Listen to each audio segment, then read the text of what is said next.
मेरा नाम विनीता है। मेरी शादी होने वाली थी। शादी से पहले भाभी ने मुझ पर इतना बड़ा आरोप लगाया कि मैं हैरान रह गई थी। मुझे तो विश्वास भी नहीं आ रहा था कि मेरी इतनी प्यारी भाभी मुझ पर इतना बड़ा आरोप लगा सकती हैं कि मेरी बारात वापस लौट गई। भैया ने कहा कि मेरी बहन से कोई तो शादी कर लो। आखिरकार भैया की इज्जत का सवाल था। भैया को मुझ पर बहुत गुस्सा आ रहा था और माँ बार बार मुझे दुआई दे रही थी, कह रही थी कि तू पैदा होने से पहले मर ही क्यों नहीं गई। ये दिन आने से पहले काश मैं मर जाती। माँ के मुंह से ऐसे शब्द सुनकर मेरा दिल कटकर रह था। एक तरफ भाभी खड़ी मुस्कुरा रही थी, ऐसे जैसे उन्होंने बहुत बड़ी जंग जीत ली हो। लेकिन इधर मेरी जिंदगी का सबसे बड़ा फैसला होने जा रहा था। मेरे भैया की इज्जत का सवाल था।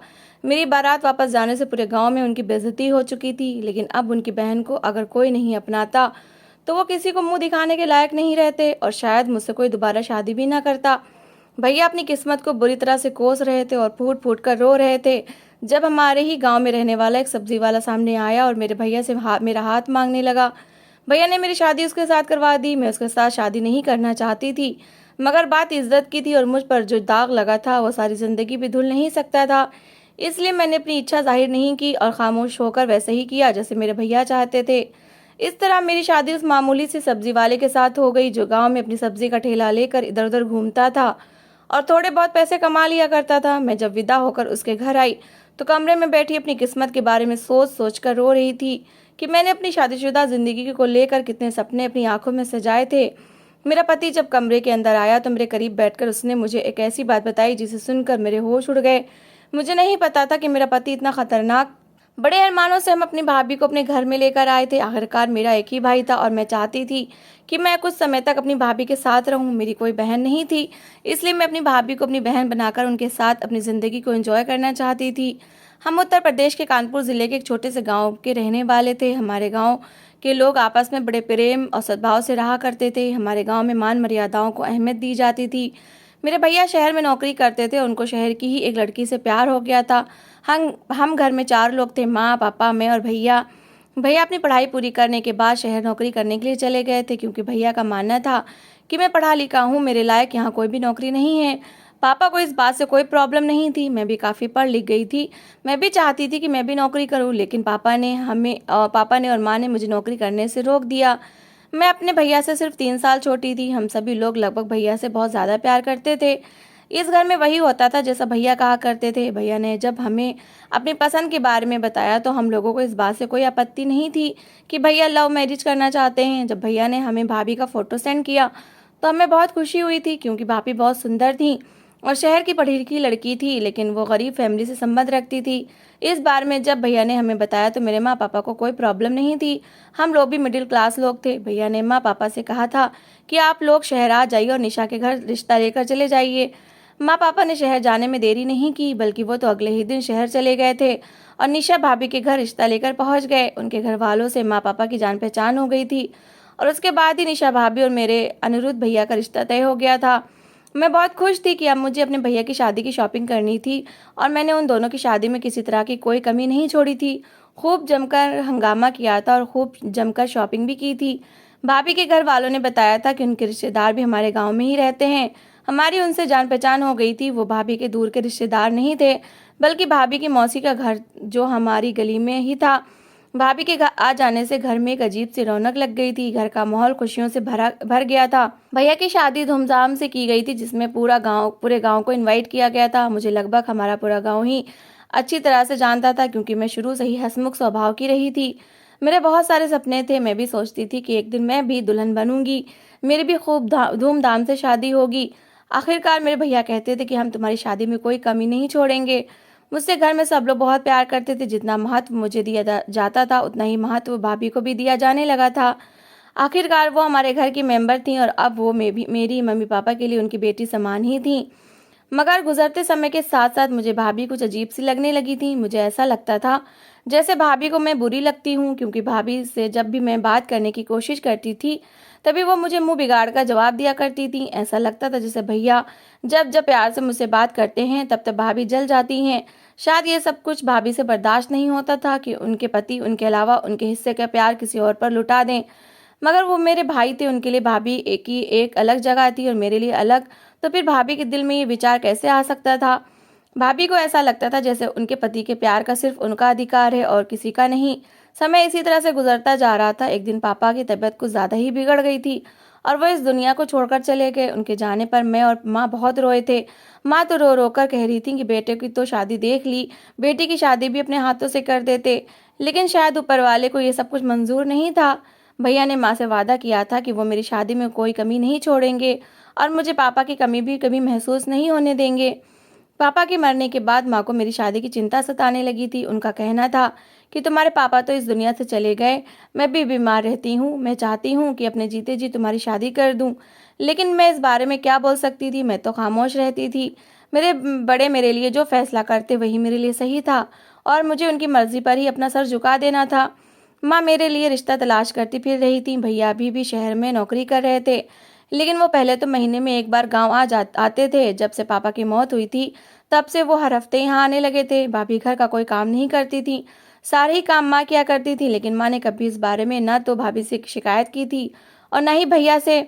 मैंने माँ से कहा भी था कि भाभी की इन हरकतों के बारे में हमें भैया से कहना चाहिए या फिर भाभी से ही बात करनी चाहिए, लेकिन मेरी माँ कहती थी कि बेटा ये तुम कैसी बातें कर रही हो, मैं अपनी बहू के दिल से उतरना नहीं चाहती।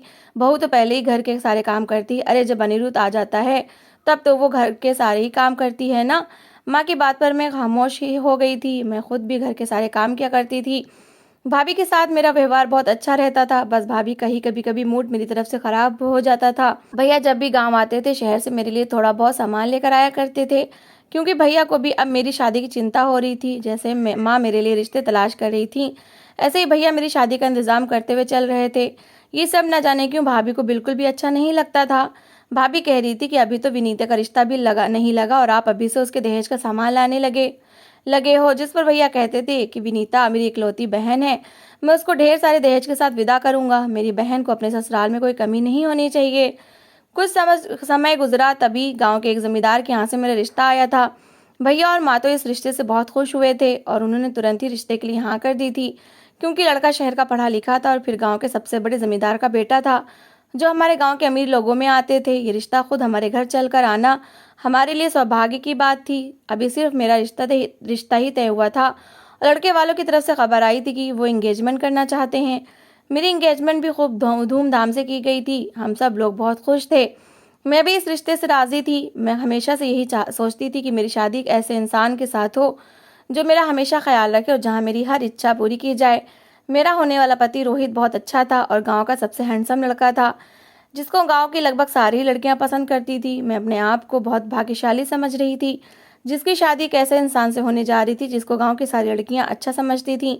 लेकिन एंगेजमेंट वाले दिन कुछ ऐसा हुआ जिसने हमारी खुशियों को कम कर दिया था। मेरी खुशी रोहित के साथ जुड़ चुकी थी। मैं इस रिश्ते से बहुत खुश थी और मेरी यह खुशी मेरे परिवार वाले अच्छी तरह से नोटिस कर रहे थे। जब से मेरा रिश्ता लगा है मेरी खुशी के ठिकाने नहीं है। एंगेजमेंट वाले दिन रोहित के परिवार वालों ने मेरे भैया से बातचीत की और उनसे कहा कि हमारा बेटा शहर से पढ़ लिख कर आया है और हम लोग भी कम पैसे वाले नहीं हैं, हम आपसे लेन देन की बात करना चाहते हैं। भैया ये बात सुनकर चौंक गए थे। उन लोगों ने कहा कि हमारा बेटा सबसे ज़्यादा समझदार और अच्छा है, हम चाहें तो उसके लिए आपकी बहन जैसी ढेर सारी लड़कियां ला सकते हैं, मगर हमने आपकी बहन को सिलेक्ट किया क्योंकि हमें अपने रोहित के लिए वही लड़की पसंद आ गई थी। भैया कहने लगे कि मैं आप लोगों की बात नहीं समझ पा रहा, आप किस तरह के लेन देन की बात कर रहे हो। उन्होंने कहा कि हमें यही कोई 20 तोले सोना, दहेज का लग्जरी सामान और 3 लाख कैश चाहिए। ये बात सुनकर तो भैया के होश उड़ गए थे। भैया ने कहा कि ये आप लोग क्या कह रहे हो, मैं इतने सारे गहनों को और पैसों का इंतजाम कहाँ से कर सकता हूँ, मैं तो खुद एक मामूली सी नौकरी करता हूँ। हाँ, मगर मैं इतना ज़रूर कर सकता हूँ कि अपनी बहन को दहेज में लग्जरी सामान दे सकता हूँ। ये बात सुनकर रोहित के परिवार वालों ने हंगामा करना शुरू कर दिया। उन्होंने कहा कि हमारे बेटे के लिए लड़कियों की कमी नहीं है, हम चाहे तो हमें इससे भी ज़्यादा दहेज के साथ आपकी बहन से भी अच्छी लड़की मिल सकती है। आप तो शहर में नौकरी करते हो, अच्छा कमा लेते हो, तो क्या अपनी बहन को इतना दहेज भी नहीं दे सकते। ये बात सुनकर मेरे भैया कुछ परेशान हो गए थे। उनको भाभी ने समझाया भी था कि आपको लड़के वालों की ये शर्त नहीं माननी चाहिए। माँ भी परेशान हो गई थी कि अगर रोहित के परिवार वालों को इतनी डिमांड नहीं करनी ही थी तो ये बात उन्होंने रिश्ता तय होने से पहले क्यों नहीं बताई। ये सारी शर्तें सगाई के दिन सामने लाने की क्या ज़रूरत थी। मुझे भी जब इस बारे में पता चला तो मैं खामोश हो गई थी। मुझे रोहित के परिवार वालों से ऐसी उम्मीद नहीं थी, क्योंकि ऐसे दान दहेज की उम्मीद तो वही लोग करते हैं जो लालची होते हैं। उन लोगों को भी एक तरह से लालच ही था जो दहेज के साथ साथ सोना और रुपयों की भी मांग कर रहे थे। इन सारी बातों से मेरा दिल बहुत उदास हो रहा था। मैं जिस तरह से अपनी शादी से खुश थी, ये बातें जब मेरे सामने आई तो मैं उदास हो गई थी। भैया ने मेरे सर पर हाथ रखा और कहने लगे कि तुम क्या चाहती हो? मैंने तो अपनी नज़र झुका दी थी। मैंने कहा भैया मैं कुछ नहीं चाहती, जैसा आप अच्छा समझो मैं उसी में खुश हूँ। इतने में ही भाभी बोल पड़ी थी। उन्होंने कहा कि आखिर आप इतने पैसों का और इतने सोने का इंतज़ाम कहाँ से करोगे? भैया कहने लगे कि अपनी बहन के लिए मैं कुछ भी करूँगा। अभी मेरे पास अपनी बहन की शादी का इंतज़ाम नहीं है तो क्या हुआ, मैं दिन रात मेहनत करूँगा और उसकी शादी का इंतज़ाम करके ही रहूँगा। मुझे रोहित के परिवार वालों से थोड़ा समय चाहिए, मैं अपनी बहन की शादी रोहित के साथ ही करूँगा। माँ कहने लगी कि बेटा लेकिन ये सब कुछ कैसे होगा? भैया कहने लगे माँ आप चिंता क्यों कर रही हो? रोहित जैसे अच्छे लड़के का रिश्ता हमारे हाथ से नहीं जाना चाहिए। भैया ने रोहित के परिवार वालों से बात की और उनसे कहा था कि मुझे 6 महीने का समय चाहिए, मैं कंपनी से लोन ले लूँगा, मगर ये रिश्ता टूटना नहीं चाहिए। रोहित के परिवार वालों ने भैया की बात मान ली थी। भैया ने कहा था कि मेरे लिए सब कुछ कोई मुश्किल काम नहीं है, बस थोड़ा मुझे समय चाहिए।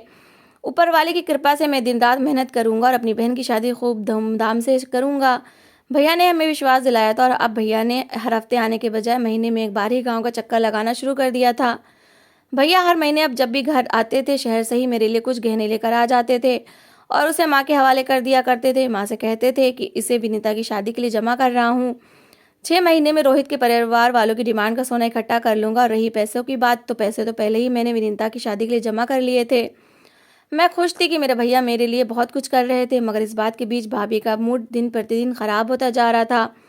जब भी भैया घर आते थे वो भैया से छोटी छोटी बात पर झगड़ा करने लग जाती थी और मुझसे तो वो बात भी करना पसंद नहीं करती थी। हमेशा घर के कामों के बीच वो मुझे छोटी छोटी बातों पर ताना दिया करती थी। कहती थी मेरा पति तुम्हारे कारण दिन रात मेहनत कर रहा है, उसे अपनी मेहनत का भी कोई ख्याल नहीं, ये सब सिर्फ तुम्हारी वजह से हुआ है। मैं भाभी से कहती थी कि भैया भाभी भैया ये सब कुछ अपनी खुशी से कर रहे हैं, मैंने तो उनसे कहा था कि मैं आप लोग जैसा चाहोगे वैसा ही कर सकती हूँ, मैं भी अपने भैया को परेशान नहीं करना चाहती हूँ। भाभी कहने लगी कि ये अच्छा बनने का ड्रामा मेरे सामने मत करना, जितनी अच्छी बनने की तुम कोशिश करती हो इतनी अच्छी तुम हो नहीं।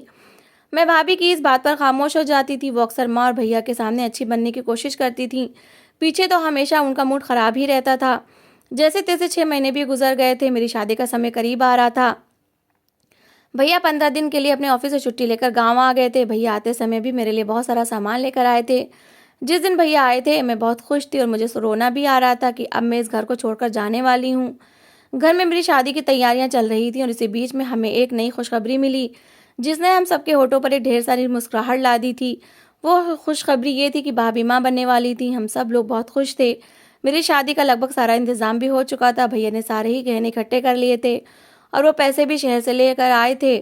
वो सारा ही सामान मेरी माँ की अलमारी की तिजोरी में रख दिया गया था। ये बात मेरी शादी से 3 दिन पहले की बात है, पहले की है, जब रात के समय हम लोग खुशी खुशी एक साथ खाना खाने के बाद अपने अपने कमरों में चले गए थे। पर न जाने क्यों खाना खाते ही मुझे बहुत तेज़ नींद आ रही थी। कुछ ऐसा ही माँ ने भी कहा था और भैया भी उस दिन जल्दी ही अपने कमरे में सोने के लिए चले गए थे। अगले दिन सुबह मेरी आँख खुली तो सुबह के 11 बज रहे थे और मेरा सर भी बहुत भारी हो रहा था। मैं इतना तो कभी भी नहीं सोती थी। मैं जैसे ही कमरे से निकलकर बाहर गई तो मुझे पता चला कि आज तो माँ भी देर तक सो रही हैं और भैया भी सोए हुए हैं, बस भाभी ही जाग रही थी। बड़ी अजीब बात थी, सब लोगों को इतनी नींद आ रही थी, ऐसा हमारे घर में पहली बार हुआ था। हमारे घर के सभी लोग सुबह के 7 या 8 बजे तक उठ जाया करते थे, इतनी देर तक कोई भी नहीं सोता था। तो फिर आज सबको क्या हो गया था? भैया और माँ तो काफ़ी देर से उठे थे। मुझे लगा कि शायद शादी की तैयारियों की कुछ ज़्यादा ही थकान हो रही है, तभी तो हम लोग इतनी देर तक सो रहे थे। अजीब बात ये थी कि हम तीनों के ही सर में दर्द हो रहा था, जबकि भाभी बिल्कुल ठीक ठाक थी। धीरे धीरे शादी वाला दिन भी आ गया था। शादी वाले दिन दोपहर के समय भैया ने भाभी से कहा था कि माँ की अलमारी से सारे गहने और रुपए निकाल कर ले आओ। थोड़ी देर बाद जब भाभी वापस आई तो उन्होंने मेरे पास आते ही एक झटके से मेरा हाथ पकड़ लिया और कहने लगी कि बताओ गहने कहाँ हैं। मैंने उनको चौंक कर देखा। मैंने कहा भाभी ये आप क्या कह रही हो? भैया ने भी पूछा क्या कह रही हो, छोड़ो मेरी बहन को, क्या हुआ बात है? भाभी कहने लगी मैं काफ़ी दिन से सोच रही हूँ कि आपको कैसे बताऊँ कि आपकी बहन का किसी के साथ चक्कर चल रहा है, लेकिन मैंने सोचा कि आप तो अपनी बहन पर अंधविश्वास करते हो। वो अलमारी में कोई गहने नहीं है। भैया कहने लगे तो फिर गहने कहाँ गए? भाभी बोली कि तुम्हारी बहन को ही पता होगा, इससे ही पूछो। मैंने खुद अपने किन कानों से इसके आशिक के साथ बात करते हुए सुना था। ये उसके साथ भागने की प्लानिंग बना रही थी। इसने कहा था कि शादी से थोड़ी देर पहले ये यहाँ से भाग जाएगी, लेकिन मुझे नहीं पता था कि तुम्हारी बहन इतनी चालाक है कि इतने सारे गहने पहले ही गायब कर दिए। माँ ने भी भाभी से ही कहा कि ये तुम क्या कह रही हो, तुम मेरी बेटी के बारे में ऐसा कैसे कह सकती हो। भाभी कहने लगी, मैं सच कह रही हूँ माँ जी, मैंने खुद अपनी आंखों से विनीता को कई बार उस लड़के से बातें करते हुए देखा है। भैया कहने लगे, कौन लड़का? तो भाभी ने कहा कि मुझे नहीं पता कौन लड़का था, ये तो तुम्हारी बहन ही बताएगी कि वो कौन है। मैंने भैया की तरफ घबराते हुए देखा, भैया की आंखों में उबलता हुआ गुस्सा मुझे साफ नजर आ रहा था। मैंने कहा, नहीं भैया, भाभी झूठ बोल रही हैं, मैंने तो ऐसा कुछ भी नहीं किया। उधर मेरी माँ भी मेरी तरफ से बोल रही थी, लेकिन भाभी भैया को मेरे खिलाफ भड़काने में सफल रही। मेरी सारी खुशी बिखर गई और भैया ने इस बात पर विश्वास कर लिया कि गहने मैंने ही गायब किए हैं और मेरा किसी लड़के से अफेयर भी चल रहा है। भैया ने माँ से कहा कि इस पर ध्यान रखो, इसे कमरे में बंद कर दो, ऐसा ना हो कि हमारी इज्जत कुचल कर यहाँ से भाग जाए। साथ ही साथ भैया बार बार मुझसे ये भी पूछ रहे थे कि तुमने गहने किसको दिए, मगर मुझे पता ही नहीं था कि गहने कहाँ गए, तो मैं उनको क्या बताती। मेरा तो रो रो कर बुरा हाल हो चुका था। माँ की तबीयत बिगड़ी तो उन्हें कमरे में पहुंचा दिया गया था। हम लोग इस बारे में ज़्यादा बात भी नहीं कर सकते थे क्योंकि घर में मेहमान आने लगे थे। जैसे तैसे शाम का समय आ गया था और बारात आने में कुछ ही देर रह गई थी। भैया बहुत परेशान थे, उन्होंने इतने समय से शादी के लिए जो बंदोबस्त किया था वो पूरी तरह से बर्बाद हो चुका था। बारात भी आ गई और मुझे दुल्हन बना दिया गया था। मुझे नहीं पता था कि मेरे भैया अपनी पत्नी की बातों में आकर अपनी बहन को ही दोषी समझने लगेंगे। मुझे अपनी माँ से ऐसी उम्मीद नहीं थी, लेकिन भाभी ने माँ पर भी ऐसा जादू टोना किया कि माँ भी भाभी की बातों में पूरी तरह से आ गई थी। अब सब कुछ समय पर छोड़ दिया गया था। बारात आ गई और जैसे ही फेरों के लिए मुझे बुलाया गया तो रोहित के परिवार वालों ने कहा कि हम दुल्हन को मंडप पे बुलाने से पहले दहेज के रुपए और गहने देखना चाहते हैं। ये बात सुनते ही मेरे भैया के होश उड़ गए थे। अभी तक तो ये बात छुपी हुई थी कि गहने गायब हो चुके हैं, लेकिन अब जान हथेली पर आ चुकी थी। माँ और भैया बहुत परेशान हो रहे थे कि अब क्या करें। इज्जत बेइज्जती का सवाल था। सारे मेहमान आ चुके थे, बारात भी आई हुई थी, लेकिन गहने नहीं मिल रहे थे। भैया ने मेरे ससुराल वालों को समझाने की बहुत कोशिश की। उनसे कहा, पिता की शादी की रस्में तो शुरू कीजिए, लेन देन की बात तो बाद में भी हो जाएगी। लेकिन वो तो अपनी बात पर अटल थे। कहने लगे कि लेन देन की बात पहले होगी, शादी की रस्में बाद में भी हो जाएंगी। हम यहाँ शादी करने के लिए ही तो आए हैं। शादी में एक अजीब सा हंगामा क्रिएट हो गया था। काफी समय तक ये बात छुपाने की कोशिश की गई थी कि गहने नहीं है, लेकिन समय निकलता जा रहा था। रोहित के परिवार वाले हंगामा कर रहे थे। उन्होंने कहा था कि पहले लेन देन होगा, उसके बाद ही शादी होगी, और फिर भैया के मुंह से वो शब्द निकल ही गए थे कि हमारे गहने चोरी हो गए हैं, मुझे माफ़ कर दीजिए, मैं बहुत शर्मिंदा हूँ, लेकिन आप लोग शादी की रस्में तो पूरी करिए, मैं शादी के बाद सारे गहने दोबारा से बनवा दूंगा, बस मुझे थोड़ा सा समय दीजिए। भैया ये बात हाथ जोड़ते हुए कह रहे थे। ये बात सुनकर रोहित के पिता जोर जोर से हंसने लगे। उन्होंने कहा, तो तुमने यहाँ हमारा मजाक बनाने के लिए हमें बुलाया है? भैया तो खुद भी नहीं समझ पा रहे थे कि वो लोग किस तरह की बातें कर रहे हैं, तो फिर वो उनका मजाक कैसे बना सकते थे। उन्होंने शोर मचाना शुरू कर दिया कि तुम लोगों के पास कुछ भी नहीं है और चले हो मेरे पढ़े लिखे जवान बेटे से अपनी बेटी को ब्याहने। ये बात हमने मंगनी के समय ही तय कर ली थी, तुम्हें उस समय सोचना चाहिए था। तुम झूठ बोल रहे हो कि गहने चोरी हो गए। अरे तुमने कहीं गहने बनवाए ही नहीं होंगे, हमने तुमसे मांगा ही क्या था। भैया कहने लगे कि देखिए, मैंने कहा ना कि सिर्फ गहने ही तो चोरी हुए हैं, 5 लाख नगद और दान दहेज का सारा सामान रखा हुआ है। मैं आपसे वादा करता हूँ मैं गहनों की व्यवस्था भी जल्दी ही कर दूंगा। लेकिन उन लोगों पर तो जैसे मेरे भैया की रिक्वेस्ट का कोई असर ही नहीं हो रहा था। भैया की आंखों में आंसू थे। उन लोगों ने एक ना सुनी और बारात वापस लेकर जाने लगे थे। मेरे भैया उनके पैरों में गिरकर उनसे माफ़ी मांगने लगे, उनसे मिन्नतें करने लगे, मगर उन पर कोई असर नहीं हुआ। भाभी एक और खड़ी ये सारा तमाशा देख रही थी, जिनकी लगाई हुई ये आग थी। गहने कहाँ गए थे, किसने लिए थे, ये तो मैं नहीं जानती थी, लेकिन मेरे चरित्र पर जो उन्होंने सवाल उठाया था वो बहुत ही बुरा था। मेरी बारात वापस जा चुकी थी। मेरे भैया ने मेरी शादी का जो इंतज़ाम किया था वो सब धरा का धरा रह गया था, सिर्फ उन गहनों के कारण जिसका वो न जाने कितने समय से इंतज़ाम करते हुए आ रहे थे। भैया मेरे पास आए और उन्होंने मेरे मुंह पर थप्पड़ मार दिया। कहने लगे कि आज ये सब कुछ तुम्हारी वजह से हुआ है, तुम्हारी वजह से मुझे लोगों की बेइज्जती का सामना करना पड़ रहा है। सारे मेहमानों के सामने भैया ने मुझ पर हाथ उठाया था। इस बात ने मेरे दिल को तोड़ कर रख दिया था। माँ भी मुझे कोस रही थी, कह रही थी तू जन्म से पहले ही क्यों नहीं मर गई, अगर तू पहले मर जाती तो आज हमें ये दिन देखना ना पड़ता। लेकिन मैं उन लोगों को कैसे समझाती कि मैंने तो कुछ भी नहीं किया है। कोई मेरी बात ना सुनने को तैयार नहीं था और ना ही समझने के लिए। भाभी के चेहरे पर एक अजीब सी मुस्कान थी। मैं समझ गई थी ये सब भाभी ने किया है। उन्होंने मेरे साथ अच्छा नहीं किया था। मेरे भाई की बहुत बेइज्जती हो गई थी। भैया कह रहे थे कि इस समय कोई मेरी इज्जत रख ले तो कोई इसे अपना ले। भैया अपनी पगड़ी हाथ में पकड़कर फूट फूट कर रो रहे थे और मेरी माँ की तबीयत बिगड़ती जा रही थी। आसपास खड़े सारे ही लोग तमाशा देख रहे थे। भैया कहने लगे कि अब मेरी बहन से शादी कौन करेगा। दहेज के कारण मेरी बहन की बारात वापस लौट गई। अब मैं क्या करूं? हम सब लोग ही फूट-फूट कर रो रहे थे जब अचानक मेहमानों के बीच से एक ज़ोरदार आवाज़ आई और हमने जैसे ही उस ओर नज़र डाली तो हम सब लोग दंग रह गए थे जब वो इंसान हमारे सामने और कहने लगा कि मैं आपकी बहन से शादी करूंगा, क्या आप अपनी बहन का हाथ मेरे हाथ में देना पसंद करोगे? ये सवाल सुनते ही भैया ने चौंक कर उस आवाज़ की ओर देखा। ये तो हमारे गाँव में सब्जी बेचता है। ये शब्द मेरे पीछे खड़ी हमारे गाँव की कमला चाची ने कहा था। उनकी बात पर उसने कहा, जी मैं गाँव में अपना सब्जी का ठेला लगा कर घर घर सब्जी बेचता हूँ। इतना तो कमा ही लेता हूँ कि आपकी बहन का पेट इज्जत से भर सकूंगा। आप ज़रा सोचिए, जिस परिवार में आप अपनी बहन की शादी करना चाहते थे, इस बात की क्या गारंटी है कि बहुत सारा दान दहेज देने के बाद भी आपकी बहन वहाँ खुश रहती?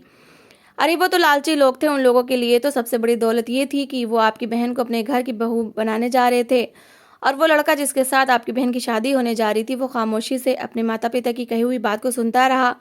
वो पढ़ा लिखा था, उसे इस बात पर आवाज़ उठानी चाहिए थी, मगर वो बिल्कुल खामोश रहा। उसे तो वही सब ठीक लगा जैसे उसके माता पिता कह रहे थे। आप अपनी बहन को इतना सारा दान दहेज देकर विदा करते और शादी के बाद भी ससुराल वाले आपकी बहन पर अत्याचार करते, तब भी वो लड़का खामोशी से सब कुछ देखता रहता, लेकिन कभी अपनी पत्नी के का रखवाला नहीं बनता। उसने मेरे भैया के सामने हाथ जोड़ दिए और कहने लगा कि देखिए, मैं भले ही कम कमाता हूँ लेकिन आपकी बहन का जीवन भर बहुत ख्याल रखूंगा। मैं आपसे इस बात का वादा करता हूँ। ये सारी बातें सुनकर भैया के दिल में एक आस जाग गई थी। वो उसकी बातों से इम्प्रेस हुए थे और इस तरह उन्होंने मेरी शादी उसके साथ करने का फैसला कर लिया था। लेकिन दिल ही दिल में मैं सोच रही थी कि मेरी ज़िंदगी में एक ऐसा मोड़ आ गया था जहाँ मैं रोहित के सपने देख रही थी, वहाँ आज मेरी शादी रोहित की बजाय एक मामूली से सब्जी वाले से हो रही थी, जिसकी कोई औकात नहीं थी, जिसके आगे पीछे कोई नहीं था, उसका कोई परिवार नहीं था। फिर भी मेरी शादी उसके साथ होने जा रही थी। मैं खामोशी से सब कुछ बर्दाश्त करती रही। उस समय अपने भाई की इज्जत की खातिर मैंने उसके साथ शादी कर ली थी, लेकिन मेरे दिल में कहीं ना कहीं ये शिकायत और कमी रह गई थी कि भैया को एक बार मेरी मर्जी तो पूछनी चाहिए थी।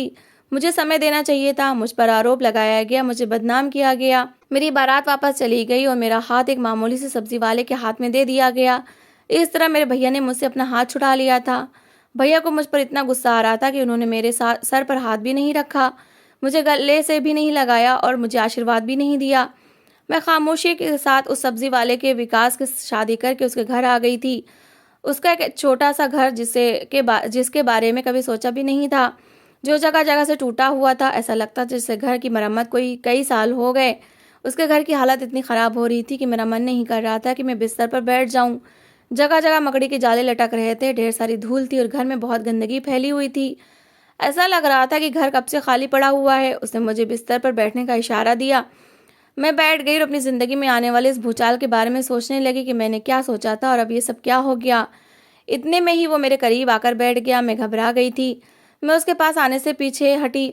उसने कहा कि आपको परेशान होने की ज़रूरत नहीं है। उसने हाथ बढ़ाते हुए मुझे एक छोटा सा गिफ्ट दिया और कहने लगा, ये मैं आपके लिए लाया हूँ। मुझे लगा कि कोई मामूली सा तोहफा होगा, लेकिन जैसे ही मैंने उसका गिफ्ट खोल कर देखा तो मेरे होश उड़ गए थे। उसमें तो हीरे की अंगूठी थी। उसके घर की हालत देखकर तो मुझे अपने हाथों में पकड़े सोने की अंगूठी देखकर विश्वास नहीं हो रहा था। उसने कहा कि आप क्या सोच रही हो? मैंने कहा कुछ नहीं, ये इतनी महंगी अंगूठी आपके पास? तभी वो मेरे बात पर हंसने लगा और कहने लगा, मैं आपको अपने बारे में कुछ बताना चाहता हूँ। अब मेरी आपसे शादी हो चुकी है, इसलिए मैं आपसे कुछ भी नहीं छुपाऊंगा। दरअसल मैं सीआईडी इंस्पेक्टर हूँ। काफ़ी समय से मुझे लोगों से शिकायत मिल रही थी कि इस गांव में कुछ लोग गैरकानूनी काम कर रहे हैं। मैं बस उन लोगों के बारे में जानने के लिए और उनकी तलाश करने के लिए यहाँ आया था। तभी मैंने आपकी अपनी पहचान बदल ली और मैं सब्जी वाला बन गया था। मुझे यहाँ हुए 10 दिन गुजर गए।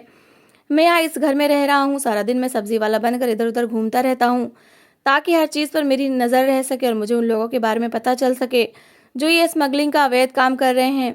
मैंने देखा है कि इस गांव की कंडीशन भी बहुत ख़राब है। सरकार इस गांव पर ज़्यादा ध्यान नहीं दे रही। मैं गांव के लोगों की मदद करना चाहता हूं। आज जब मैंने तुम्हारे लाचार भाई को देखा और देखा कि यहाँ दहेज प्रथा जैसी बुराई अभी भी फल फूल रही थी है, दहेज पूरा न होने पर तुम्हारी बारात वापस लौट गई, तो ये सब मुझे देखा नहीं गया, इसलिए मैं आगे आ गया और उस समय तुम्हारे भाई की इज्जत बचाने के लिए मैंने तुमसे शादी कर ली। तुम्हें मैंने पहली बार नहीं देखा, एक दो बार और मैं तुम्हें देख चुका हूँ जब तुम अपने घर से निकलती थी। मुझे तुम पसंद आ गई थी और आज मेरी पसंद को ऊपर वाले ने मेरा कर दिया। मैं खुश हूँ तुमसे शादी करके। विकास की बातें सुनकर तो मुझे अपने कानों पर विश्वास नहीं हो रहा था। जिस इंसान को मैं एक मामूली सा इंसान समझ रही थी, वो सीआईडी इंस्पेक्टर था। विकास कहने लगा कि ऊपर वाले की कृपा से मेरे पास सब कुछ है। मैं तुम्हें अपने साथ अपने घर ले जाऊंगा। बस मैं जिस काम से यहाँ आया हूँ मेरा वो काम हो जाए। विकास की बात सुनकर मेरी खुशी का ठिकाना नहीं रहा। ऊपर वाले ने मुझे रोहित से भी ज़्यादा अच्छा इंसान दिया था। विकास एक अच्छा और पढ़ा लिखा इंसान होने के साथ साथ एक ईमानदार इंसान भी था, जिसने मेरा बहुत ख्याल रखा था। शादी के बाद इस टूटे फूटे घर की मैंने सफाई की थी और इसको रहने लायक कर दिया था, क्योंकि विकास घर पर सिर्फ थोड़ी देर के लिए ही आया करते थे ताकि उन पर किसी को शक न हो। उनके पास काफ़ी पैसे थे, वो मेरी हर इच्छा को पूरी किया करते थे। भाभी को लगा था कि गांव के सब्जी वाले के साथ शादी करने के बाद मेरी ज़िंदगी और ज़्यादा ख़राब हो जाएगी। तभी वो मेरी विदाई पर हंस रही थी, लेकिन मुझे नहीं पता था कि मेरी ज़िंदगी रोहित से ज़्यादा और तो विकास के साथ अच्छी गुजरेगी। मैं बहुत खुश थी। विकास ने मुझे ढेर सारी शॉपिंग करवाई थी। मैं शादी के कुछ दिनों बाद जब अपने मायके गई तो ये देखकर मुझे बहुत दुख हुआ था कि भाभी बहुत बीमार थी और पता चला कि भाभी का मिसकैरेज हो गया, जिस पर भाभी फूट फूट कर रो रही थी। मगर मेरी ऐसी हालत देखकर वह हैरान रह गई थी। उन्हें तो लगता था कि मैं विकास से शादी करने के बाद गरीबी की ज़िंदगी गुजार रही होंगी, लेकिन जब उन्होंने मेरे ठाट बाट देखे तो उनकी आंखें फटी की फटी रह गई थी। मैं भाभी के पास गई और मैंने भाभी को बताया कि आपने मेरे साथ बहुत बुरा किया, आपको आपके किए की सज़ा ऊपर वाले ने दे दी और आपने जो मेरे साथ किया उसको मैंने खामोशी से सहन किया, तो ऊपर वाले ने मुझे भी उसका फल दे दिया। मेरा पति कोई मामूली सा सब्जी बेचने वाला नहीं है, बल्कि वो एक बहुत बड़ा अधिकारी है और यहाँ किसी केस के सिलसिले में आया हुआ है। मेरी पूरी बात सुनने के बाद भाभी फूट फूट कर रोने लगी और कहने लगी कि मुझे माफ़ कर दो विनीता, तुम ठीक कहती हो, मैंने तुम्हारे साथ गलत किया। मैंने अपने बच्चे के लिए अपनी आंखों में न जाने कितने सपने सजाए थे। मेरे वो सपने टूट गए, बिल्कुल उसी तरह जिस तरह मैंने तुम्हारी खुशियाँ छीन ली थी। तुम्हारे जाने के बाद मैं सीढ़ियों से गिर गई और मैंने अपने बच्चे को खो दिया। मैंने कहा, भाभी आपने मेरे साथ ये सब कुछ क्यों किया था? भला मैंने आपका क्या बिगाड़ा था? आपने मुझे मेरे ही भैया की नज़रों में गलत साबित कर दिया। आखिर आपने ऐसा क्यों किया? भाभी रोते हुए कहने लगी, मुझे ये सब कुछ बहुत बुरा लगता था कि मेरे पति पर तुम अधिकार क्यों जताती हो। वो मुझसे ज़्यादा तुम्हें महत्व देते थे। जब मुझे पता चला कि वो तुम्हारी शादी के लिए ढेर सारे गहनों का बंदोबस्त कर रहे हैं, तब मुझसे रहा नहीं गया और मैंने एक दिन सारे लोगों के रात के खाने में नींद की दवाई मिलाकर दे दी थी, जिससे सब लोग गहरी नींद में सो गए। फिर मैंने तिजोरी से गहने चुरा कर अपनी मासी के घर रख दिए और आरोप तुम पर लगा दिया कि तुमने किसी लड़के को वो गहने दिए हैं और तुम्हारा उसके साथ अफेयर भी चल रहा है और तुम भागने वाली हो। तुम्हारे भैया ने मेरी बातों पर विश्वास कर लिया। वो हाथ जोड़कर फूट फूट कर रोने लगी थी। उन्होंने कहा कि मैं उन गहनों को अपने काम में लेना चाहती थी। मुझे ये बात बिल्कुल भी अच्छी भी नहीं लगी कि मेरे पति ने अपनी बहन के लिए इतना सब कुछ किया है। भाभी मुझे रोते हुए अपनी कहानी बता रही थी। इतनी ही देर में भैया कमरे के अंदर आ गए और उन्होंने भाभी की कही हुई एक एक बात सुन ली थी। आज जब ये सच्चाई भैया के सामने आ गई तो भैया भाभी पर बहुत बरसने लगे और मेरे आगे शर्मिंदा होने लगे। कहने लगे कि मुझे माफ़ कर दो, मैं तुम्हारी भाभी के कहने में आ गया था। गलती सिर्फ तुम्हारी भाभी की नहीं बल्कि मेरी भी है। मुझे इसकी बातों में नहीं आना चाहिए था और अपनी बहन पर भरोसा करना चाहिए था, लेकिन मैं बहुत शर्मिंदा हूँ, मुझे माफ़ कर दो। मैंने कहा, नहीं भैया, आपने कोई गलती नहीं की। भाभी भी रो रो कर मुझसे और भैया से माफ़ी मांग रही थी, लेकिन भैया ने कहा था कि मैं कभी तुम्हें माफ़ नहीं करूँगा, भले ही मेरी बहन तुम्हें माफ़ कर दे। मैंने भैया को विकास के बारे में भी सब कुछ बता दिया, जिस पर भैया के दिल को एक अजीब सा सुकून मिला था। भैया कहने लगे कि मुझे तो विश्वास ही नहीं हो रहा कि तुम सच कह रही हो। भैया ने भाभी को माफ़ नहीं किया था, लेकिन मैंने अपने भैया भाभी को माफ़ कर दिया था। भाभी भैया का दिल जीतना चाहती थी। भैया को इस बात पर गुस्सा था कि उन्होंने अपनी निर्दोष बहन पर विश्वास नहीं किया था। भाभी भैया को मनाने की बहुत कोशिश कर रही थी। मैं तो फिर अपने घर आ गई थी, लेकिन अगले ही दिन जब भाभी मेरे घर आई तो मैं उनको देखकर हैरान रह गई थी। उन्होंने मुझसे घर आकर दोबारा से माफ़ी मांगी थी और साथ ही विकास से भी बात की थी। उन्होंने विकास से कहा था कि मैं पढ़ी लिखी हूँ और काफ़ी कुछ जानती हूँ, मैं अपने पति से माफ़ी मांग रही हूँ। मैं मानती हूँ कि मैंने विनीता के साथ बहुत गलत किया, लेकिन मैं अपनी गलती सुधारना चाहती हूँ। भैया भाभी से बात नहीं करते थे, माँ भी भाभी से कोई ख़ास बातचीत नहीं करती थी, लेकिन भाभी ने फिर से माँ और भैया का दिल जीतने के लिए विकास की मदद की। विकास को वैसे भी कुछ साथियों की ज़रूरत थी, लेकिन उन्हें ज़्यादा अच्छा लगा कि वो अपने काम को सफल करने के लिए किसी गाँव के इंसान का साथ हासिल करे। विकास और भाभी ने मिलकर उन लोगों का पता लगाया जो हमारे गांव में गैरकानूनी काम कर रहे थे। भाभी के साथ से विकास को काफ़ी सहारा मिला था, क्योंकि मेरी भाभी भले ही गरीब परिवार से थी, लेकिन उनके परिवार वालों ने उनकी अच्छी एजुकेशन दिलवाई थी। ये बात जब भैया के सामने आई तो भैया ने भाभी को माफ़ कर दिया था और कहा था कि मैं सबसे ज़्यादा खुश इसलिए हूँ कि तुम्हें अपनी गलती का एहसास हो गया और तुमने अपनी गलती का सुधारने की कोशिश की। विकास ने आरोपियों को पकड़वाने के बाद जेल पहुँचा दिया था और उन पर कार्रवाई की गई थी। गांव में जितने भी चोर उचक्के थे उनको भी पकड़ा गया था। भाभी ने वो सारे गहने अपनी मौसी के घर से लाकर भैया को दे दिए थे। विकास ने दहेज प्रथा के खिलाफ भी आंदोलन किया था और लोगों को जागरूक किया था। कि बेटियों को शिक्षा दिलाएं ताकि वो खुद पर निर्भर हो सकें। कुछ समय के बाद वो मुझे अपने साथ लेकर अपने घर आ गए थे। उनके परिवार वालों से मिलकर मुझे बहुत खुशी हुई थी। मेरी भाभी आज भी उस गलती पर बहुत शर्मिंदा होती हैं। समय रहते अगर इंसान को अपनी गलती का एहसास हो जाए तब वो उसको सुधारने में कामयाब रहता है। ऊपर वाले ने भाभी को उनकी गलती की सज़ा कुछ इस तरह से भी दी थी कि उनकी गोद उजाड़ दी थी, लेकिन भाभी ने मुझसे माफ़ी मांग ली थी। अगर मैं गलत होती तो मेरी किस्मत में विकास जैसा इंसान ना लिखा होता। रोहित के परिवार वालों के खिलाफ भी कार्रवाई की गई थी क्योंकि वो लोग दहेज की मांग कर रहे थे। ऐसे लोग जो दहेज की मांग करते हैं, बहुओं से ज़्यादा उन्हें दहेज का लालच होता है। वो लोग कभी भी आपकी बेटी को खुश नहीं रख सकते। मैं विकास के साथ शहर आ गई हूँ और यहाँ अपने पति के परिवार के साथ बहुत खुश हूँ। मैं प्रार्थना करती हूँ कि ऊपर वाला मेरी भाभी की गोद फिर से भर दे, क्योंकि मैंने उन्हें दिल से माफ़ कर दिया है। तो दोस्तों, इस कहानी को लेकर आपकी क्या राय है कमेंट बॉक्स में ज़रूर बताएं। और अगर आपको हमारी आज की कहानी अच्छी लगी हो तो प्लीज़ इसे लाइक ज़रूर करें। अगर आपने अभी तक हमारे चैनल को सब्सक्राइब नहीं किया तो ज़रूर कर लीजिए। तो मिलते हैं और ऐसी ही एक मोटिवेशनल कहानी के साथ। Thanks for watching.